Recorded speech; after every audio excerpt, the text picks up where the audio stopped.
Wong sok suci itu paling bahaya dalam sejarah. Ngeling-ngeling santri sing khusuk-khusuk. Mulane mboten iki sejarah. Mulane Kiai Maimun, kiai-kiai ngalim rata-rata gedeng santri khusuk dalam hal sejarah. Akhirnya ono kelompok sing sok khusuk, yaiku moh tukaran, ya moh partai, moh kelompok-kelompokan. Ngerasa bener dhewe iku sing disebut kelompok Khawarij. Wong Khawarij itu darani dosa gedhe murtad saking khusuke. Ora ana dosa cilik, kabeh dosa iku gedhe. Mergo dosa iku bentuk pelanggaran terhadap Allah Subhanahu wa taala. Wes entek khusuk wong Khawarij. Ora ana wong khusuk dalam sejarah kaya wong Khawarij.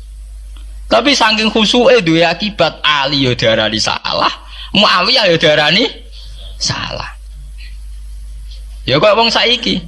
PKB darani salah, PKNU darani salah, NU darani salah, Muhammadiyah darani salah. Dekne mau klunak-klunuk ning kamar ra tau gawe madrasah, ya ora tau mulang ngaji. Paham nggih? Ya ora tau dadani umat, mau pertuntang-pertuntung. Iku Khawarij ngono jenenge apa? Khawarij. Saelek-eleke partai iku sering duwe paguyuban, ngrudak-gruduk istighosah mbok gawe sekolahan. Saelek-eleke partai. Saelek-eleke ormas ya sering gerakno masa nganggo kebaikan. Tapi sak soleh-soleh wong dhewean paling klunak-klunuk. Padahal nek nggawe madrasah dhewe, nek ora gawe proposal lho. Nek ora ngono donyane entek, padahal donyane mok sapi kuru entek. Iku nggo pondasine tok ora cukup. Nggo pondasine tok mboten apa?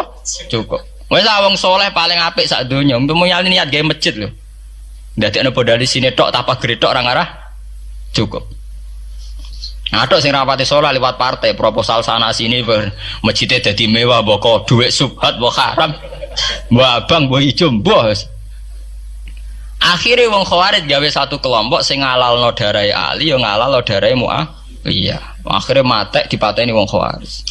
Sampai sekarang para teroris, para bom bunuh diri itu rata-rata berangkat dari orang yang sudah anti sama kepartaian, anti sama golongan, merasa suci sendiri, kemudian banyak terjadi bom bunuh diri dan sebagainya. Itu sejarahnya panjang. Memang samu gampang tapi urip. Sebab itu semenjak itu sudah ulama-ulama itu tidak seneng sama orang yang merasa sok suci sendiri, benar. Loh, saya sering ditanya, Gus, sampean itu kan tidak berpartai. Terus kalau organisasi di Indonesia yang kamu ikuti apa? Tak jawab. Asal NU atau Muhammadiyah itu mayoritas. Saya hanya ada di antara dua itu. Asal mayoritas, masih mayoritas. Soal aku tidak pengurus, memang tidak pengurus. Tapi saya milih di antara NU atau Muhammadiyah. Asal masih mayoritas. Secara organisasi lah. Bahwa per detail perilaku kita karena kita punya ilmu.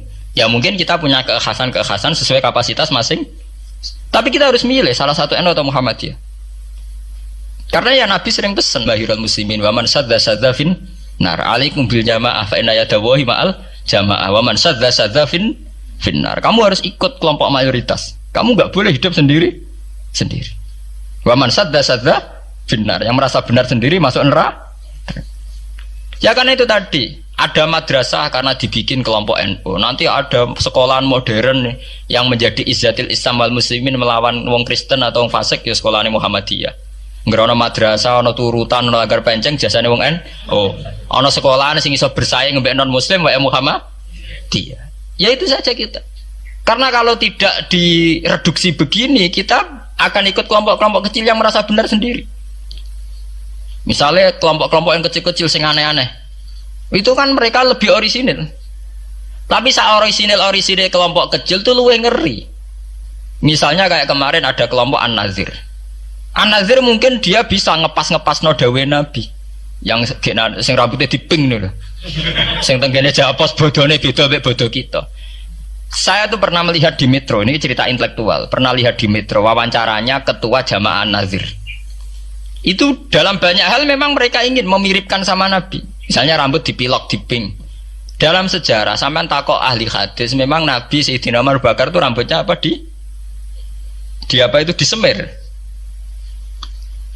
Terus mereka kalau sholat isya itu akhir, katanya Nabi kalau sholat isya sulusul lail dan sebagainya.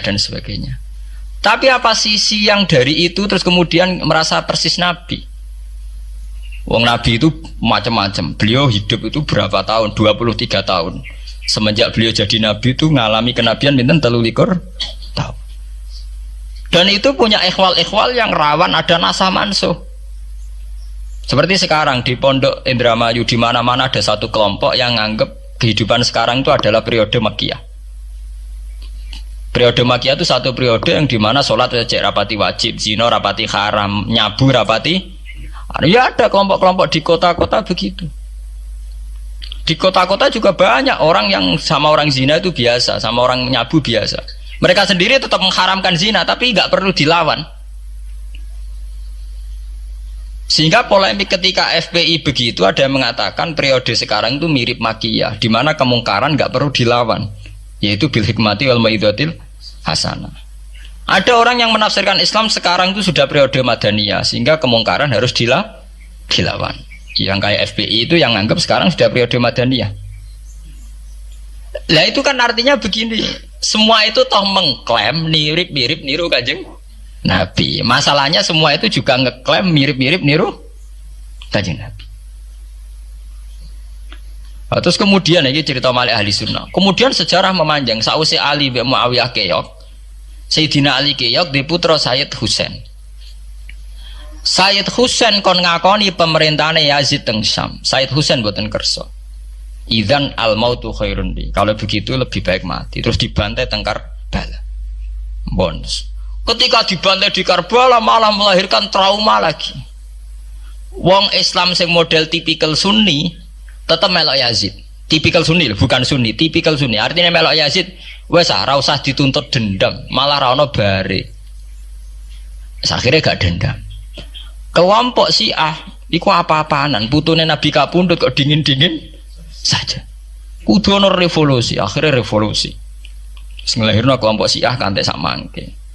Karena kelompok Syiah itu berangkat dari tragedi Husain, semua penanggalan Syiah mengacu 10 Muharram di tanggal kabudute Sayyid Husain, dan revolusi Syiah selalu mengacu kebangkitan Sayyid Husain.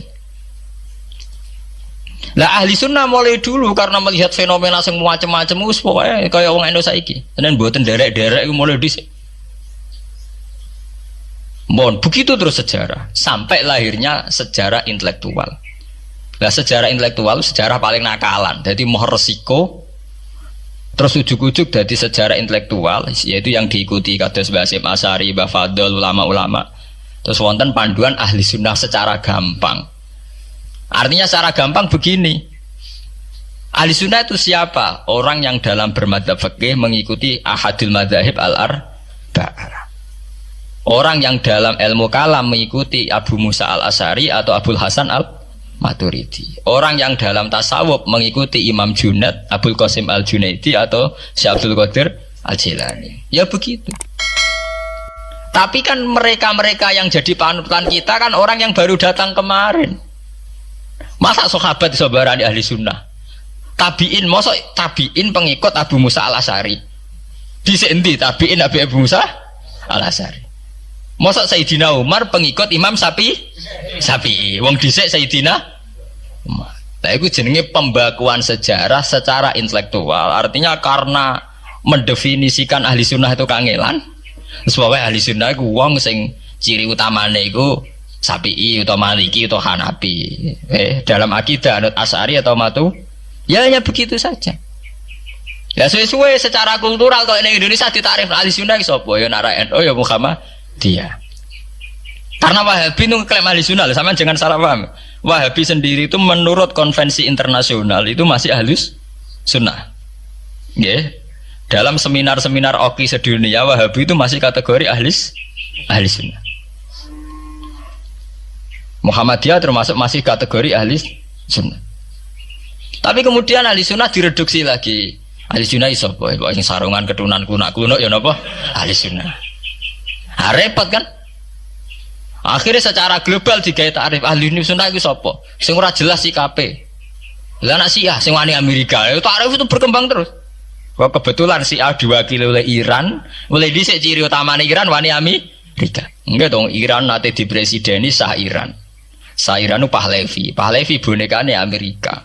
Terus digoleng no mbek monarkine Khomeini mbek Ali Syariati. Semenjak itu Iran identik mbek wani Amerika, dimulai zaman era revolusi sinten Khomeini. Bakdo niku Rafsanjani nggih masih wani Amerika. Terus sama kayak Ahmad bin Nijat nih. Mulai riyen Iran mau di ciri khas sebuah negara yang wani napa? Amerika. Wani tenan Boris pokoknya jadi sejarah. Dene wis duwe sejarah ciri khasnya wani napa? Amerika. Nah, sesuai dari takrif pemerintahan Sunni piye? Sing balane Amerika, adalah Arab Saudi balane Amerika. Lah sing Syiah sing wani. Lah sesuai tarifnya sebenarnya misalnya Amerika runtuh sing kuat Cina. Lah itulah kehidupan intelektual. Kehidupan intelektual itu akan selalu berkembang. Dan kita sebagai ulama, sebagai orang yang ngerti Quran harus membaca itu terus fenomena itu, fenomena pergeseran-pergeseran itu. Lah sampai anak menangi lah jenenge kiai ra ketunan koyo muruah. Ya menangi ketika ra ketunan dimulai tradisi PBNU sing tukang kiai desa mesti anak buahe PBNU. Lah genge sing Jakarta ora tau ketunan, kewapok.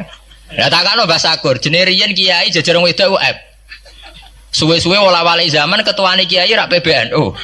PBNU ini jajar-jajar Megawati. Sering metuki samu wedok do salah, nyoro sing kiai desa. Dikritik atasan, ra dikritik keyakinane dekne ora pas kiai jajar wong wedok ora lara. Ya itu zaman mesti begitu. Kiai desa ngrasa nak lunga ora ketunan UF, ketuane kiai ning Jakarta ora ana sing Orang ana sing ketunan. Cara desa kiai jagoan mbek wong wedok iku ketuane kiai sini Jakarta. Ya ora trimo jagongan, koalisi.